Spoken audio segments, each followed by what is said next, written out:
Good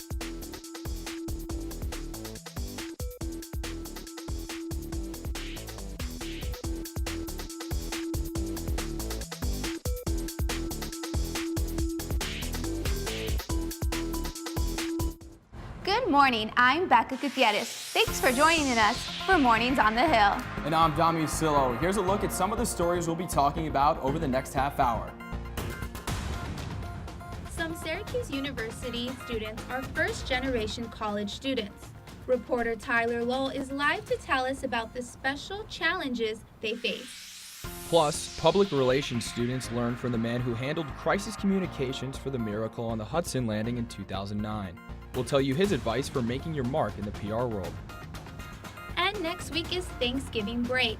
Reporter Taylor Epps is in the studio to break down how weather will affect travel plans for students going home. All that and Orange Sports coming up on this edition of Mornings on the Hill.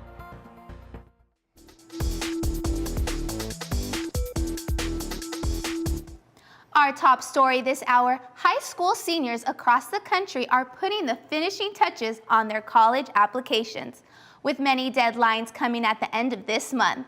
About half of those seniors will be first-generation college students. Our Tyler Lowell joins us live to tell us what he learned about the first-gen experience from local high school seniors and SU students. Tyler? Becca and Dom, thank you and good morning. I'm here outside the Office of Student Activities because earlier this month we celebrated the second National First Generation College Student Day. I spoke with several students who are or who will be first generation college students in their family, and they each told me that navigating that identity can sometimes be a difficult experience. The Syracuse Library, in partnership with Central New York College prep organization On Point, recently held an event for first-generation college students to help them prepare for the transition from high school to higher ed. Fowler High School senior Nishal Basnet said it can be difficult having parents without college experience. I can say that none of them have been to a college, and it's really hard for them to decide, and they have no idea. But I want to let them know what am I doing.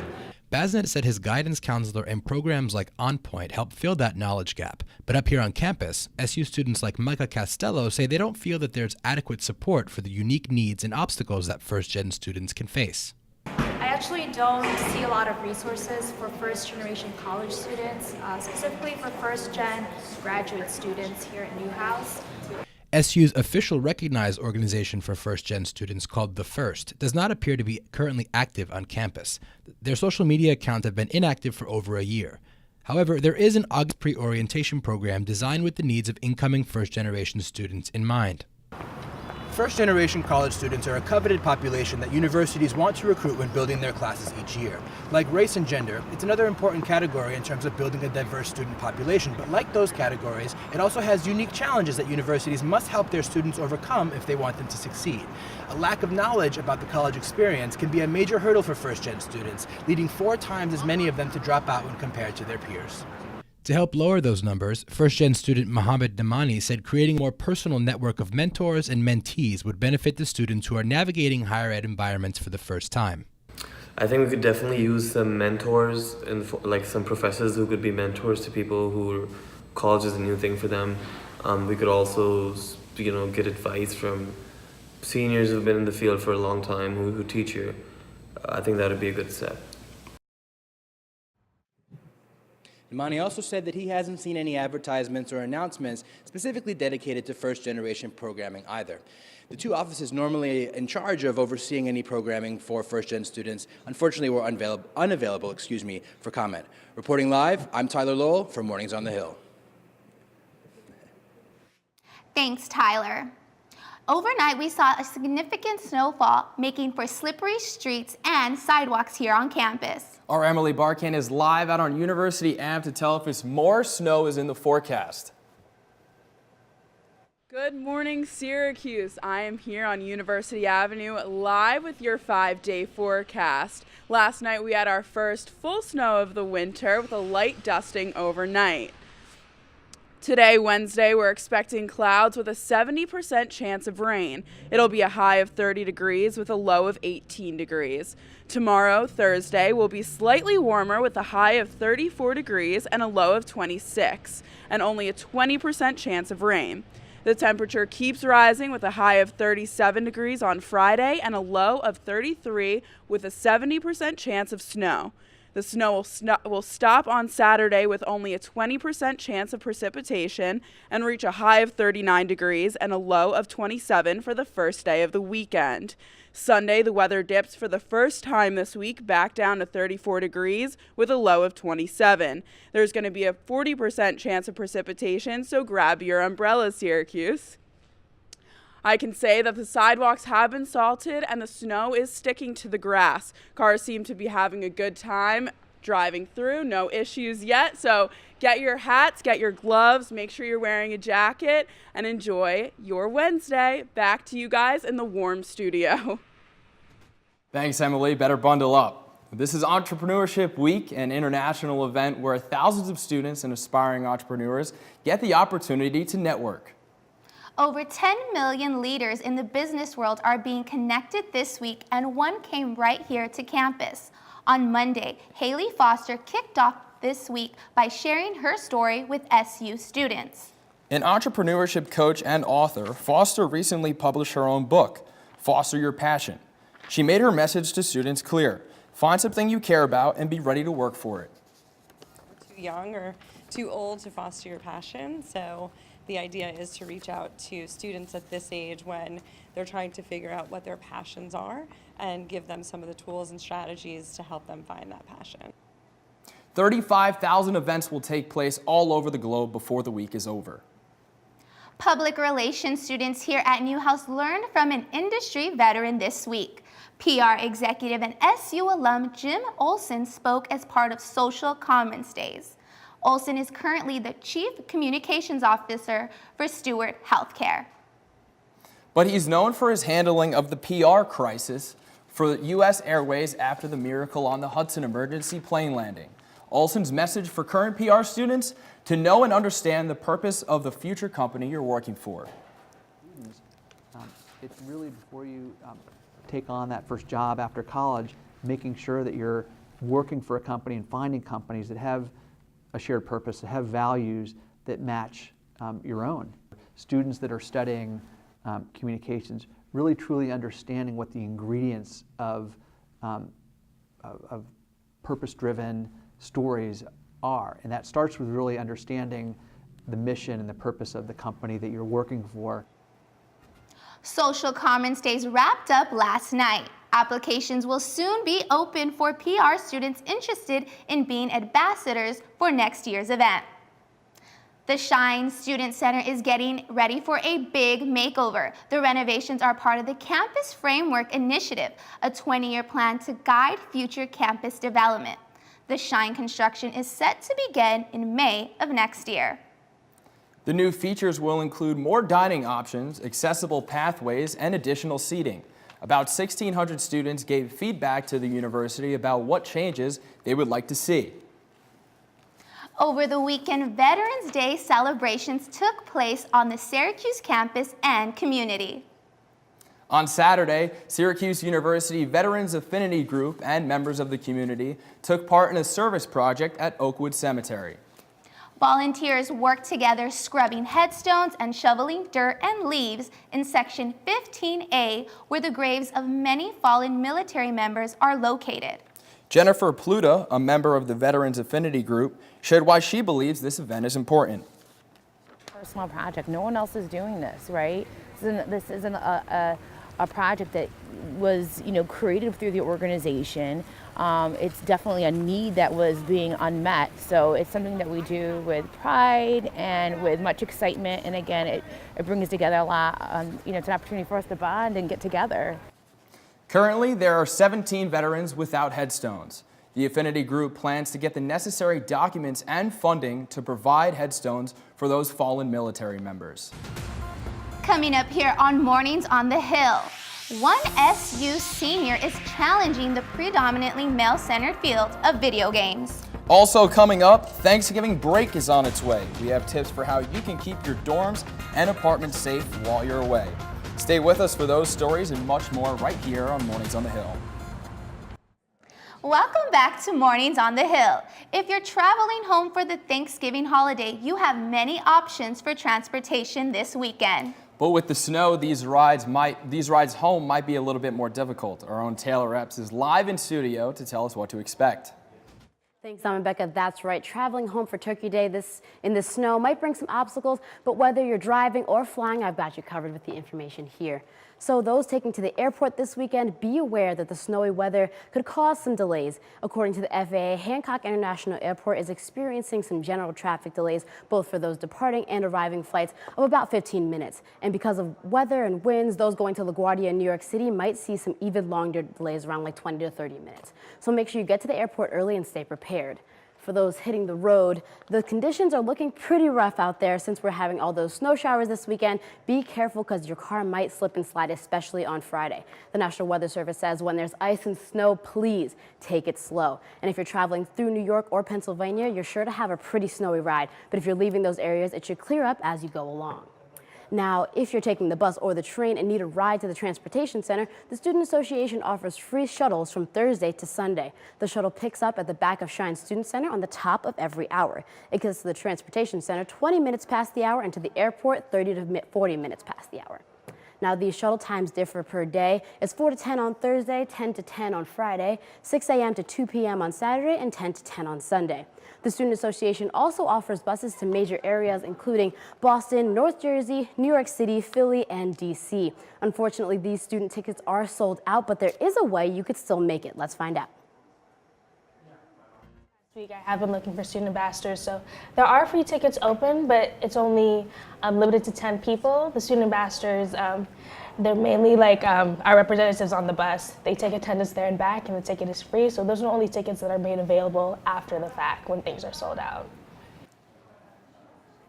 If you're going to any of those places, make sure you reach out to Stacy Omosa because the spots are limited. And if you're planning to take a bus home for Christmas or spring break, make sure you buy those tickets early because they sell out quick. For more information on those shuttles, head to parents.syr.edu. And that's your travel information for this weekend. For Mornings on the Hill, I'm Taylor Epps. Thanks, Taylor. And as students are preparing to travel home for Thanksgiving break, many who live in dorms and off-campus apartments are getting their homes away from home ready for their departure. The Department of Public Safety and SU Off-Campus and Community Services have released safety tips for students while they're away on break.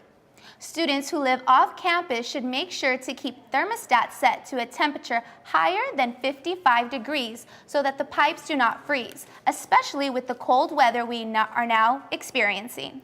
The Department of Public Safety recommends students double check they have locked their doors. All valuables should be out of sight and no spare keys should be hidden outside. Residence halls are also monitored throughout Thanksgiving break. There's always someone on duty every night, so past 8 o'clock there is an RSA, someone who checks the IDs of everyone coming into the building to make sure that everyone that is coming in is allowed to be there and that someone that's not supposed to be there doesn't come in. The Department of Public Safety is available 24/7 for all students. Thanksgiving break begins this Friday afternoon and classes resume on Monday, November 26th.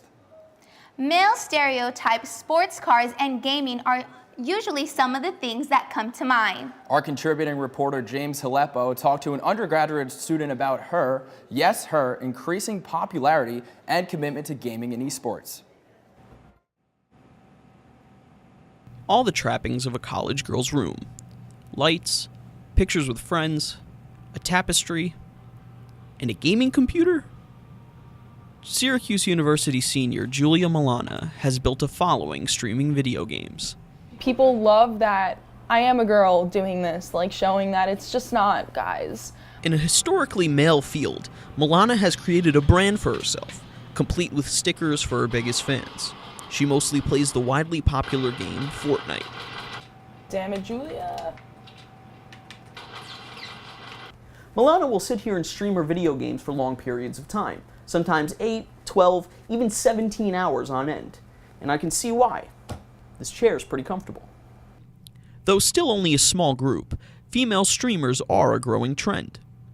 Jenny Gluck helps to promote esports spaces on campus at SU, and she believes female players are making the gaming scene more inclusive. it's long overdue for people to be able to sort of play on a level playing field. And I think in many ways it's a level playing field. So I'm delighted to have, girls involved. It hasn't been perfect, as Milana says she's received some mean, even creepy comments from teenage boys, but she ignores them and continues to challenge the norm and move the community forward. Gaming has this masculine stereotype. It's like boys game, and then to start seeing girls grow on Twitch, it was really cool. I was like, okay, if this girl can do it and be successful, so could I. With over 360 followers in just 3 months, she's well on her way to success. For Mornings on the Hill, I'm James Haleppo. Fortnite has become the most streamed game of all time. Recent reports say that almost 80 million people are active users in the game.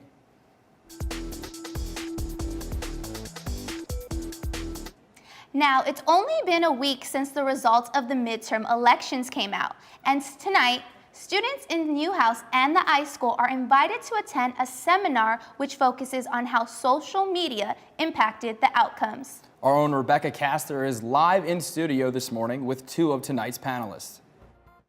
Thanks, Dom and Becca. I'm joined this morning by John Keegan and Jessica Bodwin-Philippi, both who will be a part of tonight's Social Media and Democracy panel. Thank you both so much for joining us this morning. Thank you. So now to kick things off, since both of you will be talking about social media tonight, I'd like to just get a quick reaction from both of you about if social media actually did affect the outcomes of the midterms. So my perspective is kind of a broad, like the macro level things are really much more likely to affect the kind of outcome of midterms. I think what's interesting to look at is how political campaigns have learned and are doing new and different things in the midterms, even if it's not about kind of voter outcomes. So for instance, the rise of text messaging to get out the vote. All right. I think if we saw an interesting moment now, Facebook, all eyes are on Facebook, and everyone was watching very carefully to see how this election would play out on there. So you saw a lot more transparency from Facebook, which is a good thing. They would share more information about accounts that they took down, suspicious activity that they saw. So I think that they definitely were trying very hard to make sure that everybody knew that they were taking this very seriously. They set up a war room weeks before the election. All signals from Facebook were that this was a very big priority for them. Wow, I didn't know that about Facebook, so that's super interesting. Now, Jessica, an area of digital media you've studied is how games can actually increase voter participation. Can you explain how that works? Yeah, so starting in about 2012, major campaigns like the Obama campaign begins to make games to not just get people to the polls, but to really get the people who love the campaign more invested, doing more volunteer work, making more calls, donating more money.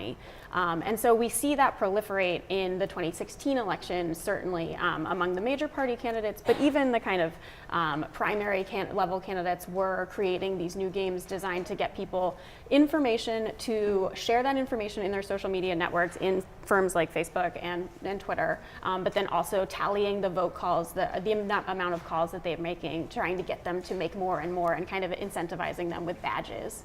All right, that's such an interesting concept. Now, John, you created and helped create with Wall Street Journal the news application BlueFeed, RedFeed. Can you explain how an application like this is why it's so important to our democracy today? Well, I thought it was important that people emotionally experience the feeling of seeing voices from the other side. A lot of the design that Facebook uses and Twitter and all these different platforms use actually makes it kind of hard to see things that you may not want to see. They actually build a tool that will just show you the things that you want to see. Now, Facebook would say, well, actually, we do show things from across the spectrum, and we do surface content that you may not be familiar with, that some of your people in your network are sharing. But I do think it's important for people to step outside of that bubble a little bit and to at least see what some of the tone and the language and the imagery that's being used on the other side is. Everybody's going to be heading back to home for Thanksgiving next week or the next week or two, and a lot of awkward conversations can sometimes happen around the dinner table.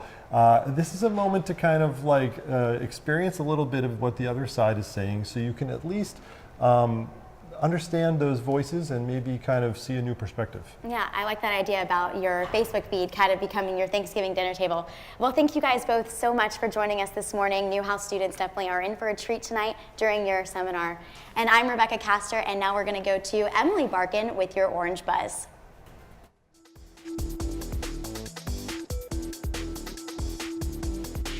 Thanks, Rebecca. Good morning, Orange Nation. I'm Emily Barkan with your Orange Buzz. What's trending on the Hill? Snow, snow, and more snow.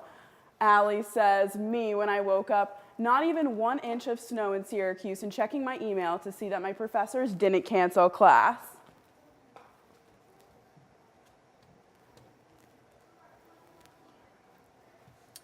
Luru says, snow is waiting for me and I am not looking forward to it. No, no, no, but that is home and no one says no to home. So sweet, Luru.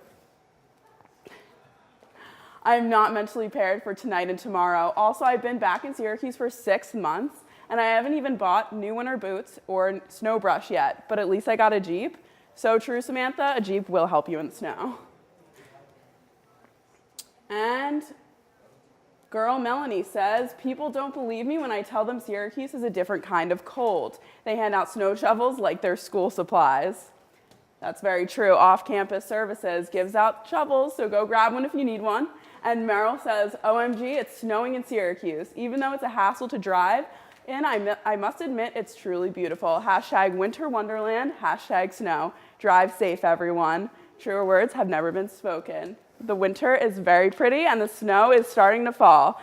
That's it for your Orange Buzz, but our sports reporter Casey Busher has all of your highlights from the Hill. Casey?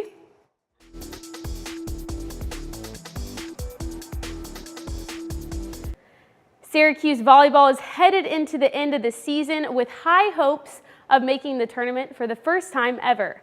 Senior middle blocker Sintita Abongwase says the team still has a lot to prove with 3 games left in the season.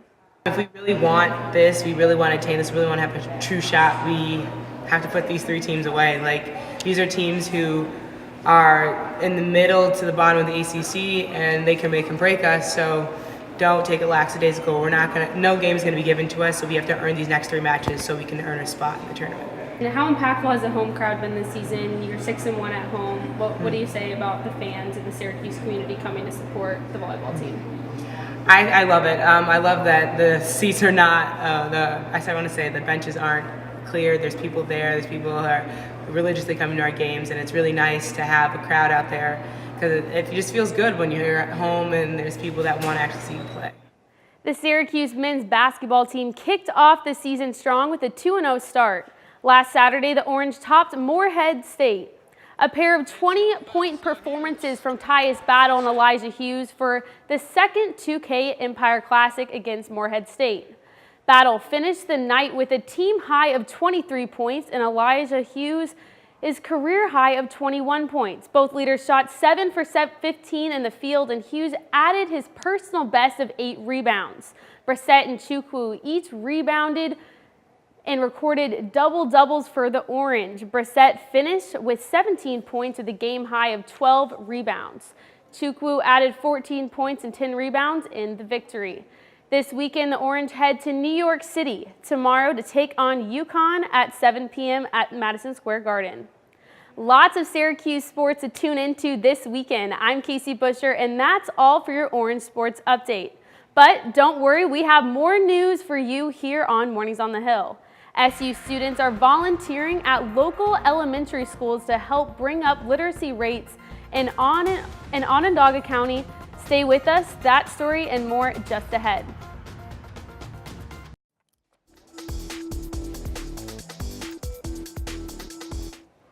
Some SU students are volunteering with a local program to help bring up literacy rates in the Syracuse City School District.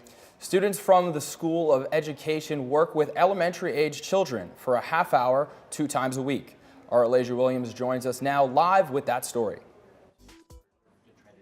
Students at Seymour Academy benefit from working one-on-one with student volunteers from SU. This year, Book Buddies has over 150 community members to contribute to their program.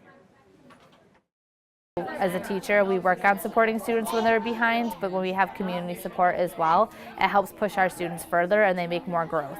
Sasha Rasmussen is a first-grade teacher at Seymour Academy, one of the poorest schools in the Syracuse City School District. Rasmussen says many of her students are behind in their reading levels. Only 20% of the third graders here in the Syracuse City School District are reading at their correct reading level. Here at Seymour Academy, that number is significantly lower at 7%. That's why ECA is trying to build that gap. That will do it for us for Mornings on the Hill. Thanks, I'm Becca Gutierrez. And I'm Dom Musillo. Have a happy Thanksgiving, everyone.